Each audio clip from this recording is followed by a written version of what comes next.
காசிபுரம் என்கிற ஒரு கிராமம் இருந்தது. அந்த கிராமத்துல ராமுடு பீமுடு என்கிற 2 நண்பர்கள் இருந்தாங்க. அவங்க 2 பேருக்கும் ஒவ்வொரு ஏக்கர் நிலம் இருக்கும். 2 பேரும் கஷ்டப்பட்டு விவசாயம் பண்ணிக்கிட்டு வாழ்க்கைய கடந்துகிட்டு இருந்தாங்க. ஒரு நாள் காலையில ராமுடு பீமுடுவோட வீட்டுக்கு வந்து, சீக்கிரமா வா பீமா, நம்ம வயலுக்கு போகணும். எனக்கு ரொம்ப டயர்டா இருக்கு, நீ முதல்ல கிளம்பு அப்படின்னு பீமா சொன்ன உடனே ராமு வயலுக்கு கிளம்புறாரு. கொஞ்ச நேரத்துக்கு அப்புறமா பீமா கூட சாப்பாடு கொண்டு வந்து வயலுக்கு கிளம்புறாரு. கொஞ்ச தூரம் நடந்து போறாரு. வழியில அவரு நிறைய பணம் இருக்கிற ஒரு ஆளை பாக்குறாரு. அந்த பணக்காரனை இதுக்கு முன்னாடி எங்கேயோ பார்த்த மாதிரி பீமாக்கு தோணுது. ஐயா, உங்களை எங்கேயோ பார்த்த மாதிரி இருக்கே, நீங்க யாருன்னு நான் தெரிஞ்சுக்கலாமா?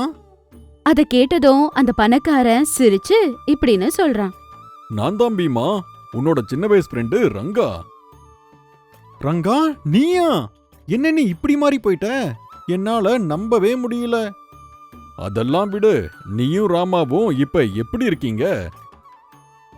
அட, என் கதையை விடுப்பா. நீங்க சின்ன வயசுலயே ரொம்ப கஷ்டப்பட்டீங்களே. உங்க அப்பா பண்ண கடனை தீர்க்க முடியாம உங்களுக்கு இருந்த ஒரு வீட்டையும் வித்துட்டு அப்ப நீங்க ஊரை விட்டு போயிட்டீங்க தானே. அப்புறம் எப்படி நீ இப்போ இவ்ளோ பெரிய பணக்காரனான? எல்லாமே அந்த ஜோசியக்காரரால தான். என்ன, ஜோசியக்காரரா?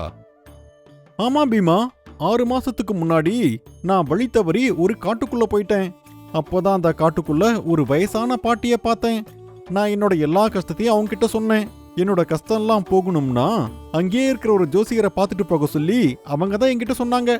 அவங்களால தான் நான் இன்னைக்கு இவ்ளோ பெரிய பணக்காரனாயிருக்கேன். அப்படியா? அது எப்படி?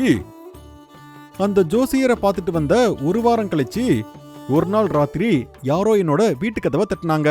நான் கதவை திறந்து பார்த்தப்போ ஒரு திருடன் வந்து என்கிட்ட அந்த ஊர் தலைவரெல்லாம் அந்த திருடனை பிடிக்க அங்க வந்துட்டு இருக்கிறதாவும், அந்த திருடனுக்கு ஒளிஞ்சுக்கிறதுக்கு கொஞ்சம் இடம் கொடுத்தேன்னா அவன் திருடிட்டு வந்த பணத்துல கொஞ்சம் பணத்தை என்கிட்ட கொடுக்கறேன்னு அவன் என்கிட்ட சொன்னான். அப்படியே அந்த திருடனுக்கு உதவி பண்ணி நான் இவ்ளோ பணத்தையும் நான் எனக்கு சொந்தமாக்கிக்கிட்டேன். இது எல்லாமே அந்த ஜோசியரால தான் அப்படின்னு ரங்கா சொன்ன உடனே பீமா இப்படின்னு கேக்குறாரு. ஆமா, நீ சொன்ன அந்த ஜோசியர் இப்போ எங்க இருப்பாரு? இந்த ஊர்ல இருந்து வடக்கு பக்கமா 4 கிலோமீட்டர் நீ போனீனா ஒரு சின்ன குடிசையில ஒரு பாட்டி உட்காந்துட்டு இருப்பாங்க. நீ அவங்கள போய் பாத்தீனா அப்ப அந்த ஜோசியர் எங்க இருப்பாருன்னு அவங்க உங்ககிட்ட சொல்லுவாங்க அப்படின்னு ரங்கா சொன்ன உடனே பீமா ரொம்ப சந்தோஷப்படுறாரு. அட சரிப்பா, எனக்கு ரொம்ப லேட் ஆகுது, இன்னொரு நாள் பார்க்கலாம். சரி ரங்கா அப்படின்னு சொல்லி பீமா அங்கிருந்து தோட்டத்துக்கு கிளம்பிடுறாரு. தோட்டத்துல பீமாவை பார்த்து ராமு இப்படின்னு கேக்குறாரு. பீமா, இன்னைக்கு வயலுக்கு நீ ஏன் இவ்ளோ லேட்டா வந்திருக்க? அட ஒண்ணும் இல்ல, என் தலையெழுத்த மாத்திக்க எனக்கு ஒரு நல்ல வாய்ப்பு கிடைச்சது. என்னடா நீ என்னென்னமோ சொல்லிக்கிட்டு இருக்க? அது இன்னைக்கு நம்ம சைல்ட்ஹுட் ஃப்ரெண்டான ரங்காவை நான் பார்த்தேன். அவன் முன்னாடி மாதிரி ஏழையாலாம் இல்ல, இப்ப பெரிய பணக்காரனாயிட்டான். அது எப்படி? அவங்களுக்கு தான் இருக்க வீடு கூட இல்லையே. வீடு இல்லாம அவங்க இந்த ஊரே விட்டுட்டு போயிட்டாங்களே. அவ்வளோ ஏழையா இருந்த நம்ம ரங்கா எப்படி திடீர்னு அவ்வளோ பெரிய பணக்காரனானா? அது அவன் ஏதோ ஒரு ஜோசியரை போய் பார்த்து அவன்கிட்ட போய் ஜோசியம் கேட்டானா. அந்த ஜோசியரால தான் இப்ப அவனோட தலையெழுத்து மொத்தமா மாறிடுச்சுன்னு அவன் சொல்றான். என்னது, ஜோசியரு ரங்காவோட தலையெழுத்த மாத்தனாரா? என்னால இதை நம்பவே முடியல. நீயும் என் கூட உன் தலையெழுத்த நீ மாத்திக்கிறியோ என்னவோன்னு நான் கேட்கலான்னு தான் வந்தேன். ஆனா நீ நம்பிக்கலன்னு சொல்லிக்கிட்டு இருக்க. சரி விடு, அப்படின்னா நான் மட்டும் போய் பார்த்துட்டு வரேன். இங்க பாரு பீமா, நம்ம வாழ்க்கையில் நல்லா சம்பாரிச்சு நிம்மதியா இருக்கணும்னா அதுக்கு இப்ப வேலை செய்யணும், கஷ்டப்படணும். அதுக்கு பதிலா இப்படி ஜோசியரெல்லாம் நம்பி நீ போகக்கூடாது. சே, உனக்கு எப்பவும் இப்படிதானா? எப்ப பார்த்தாலும் கஷ்டப்படணும், வேலை செய்யணும்னே சொல்லிக்கிட்டு இருக்க. இவ்வளோ வருஷம் நம்ம கஷ்டப்பட்டுட்டு தானே இருந்தோம். அதுல இவ்வளோ பணத்தை நம்ம சேர்த்து வச்சிருப்போம். இருந்தாலும் உனக்கு இதெல்லாம் புரியாது விடு. நானும் அந்த ரங்கா மாதிரி ஒரு பெரிய பணக்காரனானா அப்போ உனக்கு நம்பிக்கை வரும். உன்னோட ஃப்ரெண்டா நான் உனக்கு சொல்ல வேண்டியதா சொல்லிட்டேன். இனி உன்னோட விருப்பம் தான். ஆனா நான் மட்டும் எப்பவும் என்னோட கஷ்டத்தை தான் நம்புவேன். நானும் சொல்ல வேண்டியதெல்லாம் சொல்லிட்டேன். இனிமே உன்னோட விருப்பம். அப்படின்னு பீமா ராமு கிட்ட சொல்லிட்டு அங்க இருந்து வீட்டுக்கு கிளம்பி போயிடுறான். மறுநாள் காலையில அந்த பூசாரிய பாக்குறதுக்காக கிளம்புறாரு. ரொம்ப தூரம் நடந்து போன பிறகு ரங்கா சொன்ன அந்த வீட்டை அவன் பாக்குறான். ரொம்ப சந்தோஷமா அந்த வீட்டுக்குள்ள அவரை போறாரு. அவரு கவனிச்ச அந்த வயசான பாட்டி இப்படின்னு கேக்குறாங்க. யாரு பாண்டி, இங்க எதுக்காக நீ வந்திருக்க? பாட்டி, இங்க ஒரு ஜோசியர் இருக்காருன்னு நான் கேள்விப்பட்டேன். அவரு எங்க இருக்காருன்னு உங்களால சொல்ல முடியுமா? சரி, கண்டிப்பா சொல்றேன். சரி, ஒரு விஷயம் சொல்லு. உன்னோட பேர் என்ன? அப்புறம் நீ எங்க இருந்து வர? என்னோட பேரு பீமா. நான் காசிபுரம்ல இருந்து வரேன். இவ்வளவு தூரம் வந்திருக்கேனா, உனக்கு கண்டிப்பா ஏதோ ஒரு பிரச்சனை இருந்திருக்கும். அது என்னன்னு சொல்லுப்பா. நான் விவசாயத்தை நம்பிதான் வாழ்ந்துகிட்டு இருக்கேன். கஷ்டப்பட்டு வளர்க்குற விளைச்சலுக்கு கூட எனக்கு சரியா காசே கிடைக்க மாட்டேங்குது. அதால நான் ரொம்ப கஷ்டப்பட்டுட்டு இருக்கேன். என்னோட ஃப்ரெண்டு ஒருத்தன் இந்த காட்டுல இருக்கிற ஜோசியரால அவன் பெரிய பணக்காரனா இருக்கான். அது தெரிஞ்சுதான் நான் வந்தேன். அந்த ஜோசியர் எங்க இருக்காருன்னு நீங்க சொன்னீங்கன்னா நானும் அங்க போவேன். உன்ன மாதிரி ஆளுங்களுக்கு அவரு கண்டிப்பா ஜாதகம் சொல்லுவாரு. ஆனா ஒரு விஷயம், இன்னைக்கு அவரு ஜாதகம் சொல்ல மாட்டாரு. காலையில நேரம் மட்டும்தான் ஜாதகம் சொல்வாரு. அந்த நேரத்துக்கு போகணும். ரொம்ப தூரம் நடந்து பார்க்க ரொம்ப டயர்டா இருக்கு. நீ இன்னைக்கு இங்கேயே ரெஸ்ட் எடுத்துக்கோ, சரியா? நாளைக்கு காலையில அந்த பூசாரி எங்க இருக்குவாருன்னு நான் உனக்கு சொல்றேன் அப்படின்னு வயசான பாட்டி சொன்னதும் பீமா அன்னைக்கு ராத்திரி அதே வீட்லயே அவரு ரெஸ்ட் எடுக்கறாரு. மறுநாள் காலையில அவங்க தூக்கத்துல இருந்து எந்திரிச்ச உடனே அந்த பாட்டி அவர் எங்க இருப்பாரு அப்படின்ற அட்ரஸ சொல்றாங்க. ரொம்ப சந்தோஷமா அந்த பூசாரி இருக்கிற அந்த இடத்துக்கு அவங்க போறாங்க. பீமாவை பார்த்து அந்த பூசாரி இப்படின்னு சொல்றாரு. வா பீமா, சரியான நேரத்துக்கு சரியான இடத்துக்கு தான் நீ வந்திருக்க. சுவாமி, என்னோட பேர் எப்படி உங்களுக்கு தெரியும்? எனக்கு எல்லாமே தெரியும். நீ எவ்வளோதான் கஷ்டப்பட்டாலும் நீ எதிர்பார்த்த மாதிரி உனக்கு வருமானம் கிடைக்கல. சரியா வேலை என்னமோ இருக்கு, ஆனா அவசரத்துக்கு உங்கிட்ட பணம் இல்ல. இதுதானே உன்னோட கஷ்டம்? சரியா சொன்னீங்க சாமி. இவ்ளோ தெரிஞ்ச உங்களுக்கு என் தலையெழுத்தையே மாத்தக்கூடிய சக்தி உங்களுக்கு இருக்குன்னு நான் நம்புறேன். இங்க பாருப்பா, நீ எதுவுமே செய்யலனாலும் இன்னும் ஒரு 3 மாசத்துல நீ லட்சாதிபதியாக போற. என்ன என்ன சுவாமி, ஒண்ணுமே செய்யலனாலும் நான் லட்சாதிபதியாக போறேனா? நீ எந்த ஒரு கஷ்டமும் படலனாலும் பணம் உன்னை தேடி கூடிய சீக்கிரமே வந்துரும்பா. போ, நீ போய் அந்த பணத்துக்காக காத்துக்கிட்டு அப்படின்னு அவரு சொன்ன உடனே பீமா ரொம்ப ரொம்ப சந்தோஷப்படுறாரு. ரொம்ப ரொம்ப நன்றி சுவாமி. இந்த ஜென்மத்துல நான் உங்களை மறக்க மாட்டேன். அப்புறம் உங்களுக்காக நான் இந்த சின்ன காணிக்கையும் கொண்டு வந்திருக்கேன்.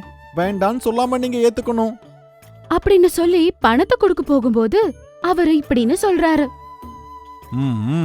இங்க பாருப்பா, நான் உனக்கு ஜோசியம் சொன்னது பணத்துக்காகலாம் இல்ல.